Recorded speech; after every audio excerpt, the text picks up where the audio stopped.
শত civic police auto টোটো আগামীতে ল্যাম্পপোস্টে থাকবে না পিসিআর ভাইপোর ফটো। জয় শ্রীরাম। অনেক বড় ভেবে তোমায় দিয়েছিলাম ভোট, বাংলা জুড়ে কাটমানি খেয়ে কামালে শুধু নোট। সংখ্যালঘু ভাই শুধু করেই গেলি, হিন্দুদের কাছে অভিশাপ ছড়া আর কি পেলি। নিজের ভুলে নিজে বাংলা করবি হাত ছাড়া, সংখ্যালঘুরা চরবতরে 26 পর্যন্ত যারা।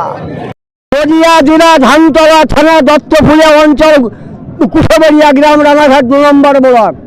দেখা যাচ্ছে যে বিশাল বড় গদা হাতে, ওইখান থেকে কি আসা হচ্ছে? হ্যাঁ, ওইখান থেকে এসছি, আমি গাড়ি ভাড়া করে এসছি।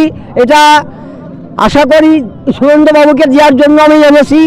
এটা আমাদের হিন্দু ধর্মের শ্রীরামচন্দ্রের ভক্ত হনুমানের কথা। আমি এইটা আমাদের যে এবারের নতুন মুখ্যমন্ত্রী সুরেন্দ্রবাবুকে এটা আমি দিতে চাই আজকে এই আসরে। এইটা থাকবে আমাদের ওই সংসদ ভবনে। জয় শ্রীরাম। দেখা যায় কিছুক্ষণ আগে পর্যন্ত বিভিন্ন রকম শ্লোক শোনাচ্ছিলেন, একটু যদি আমাদেরকে দর্শক বন্ধুদের শোনেন। আবার একটা শোনাবো। উন্নয়নে আটো সাটো সিভিক পুলিশ অটো টোটো আগামীতে ল্যাম্পপোস্টে থাকবে না পিসিআর ভাইপোর ফটো।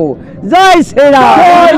যেরকমটি গদা হাতে শুভেন্দু অধিকারী, যিনি আমাদের নতুন নবনিযুক্ত মুখ্যমন্ত্রী, তাকে দেওয়ার জন্য কিন্তু তিনি নদিয়া থেকে সেই গদাটি নিয়ে এসছে, যেটা সংসদ ভবনে রাখার চিন্তাভাবনা উনি একটা প্রকাশ করে এসেছেন, এমনই জানাচ্ছেন। আরও কিছু একটু কথা বলে নেব। বহুদিন ধরে একটা সংগ্রাম, তারপরে আজকে এই জায়গা।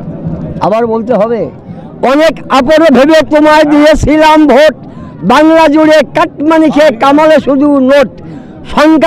সংখ্যালঘু ভাই শুধু করেই গেলি, হিন্দুদের কাছে অভিশাপ ছাড়া আর কি পেলি। নিজের ভুলে নিজে বাংলা করবি হাত ছাড়া, সংখ্যালঘুরা তারা ভেতরে 26 পর্যন্ত দাঁড়া।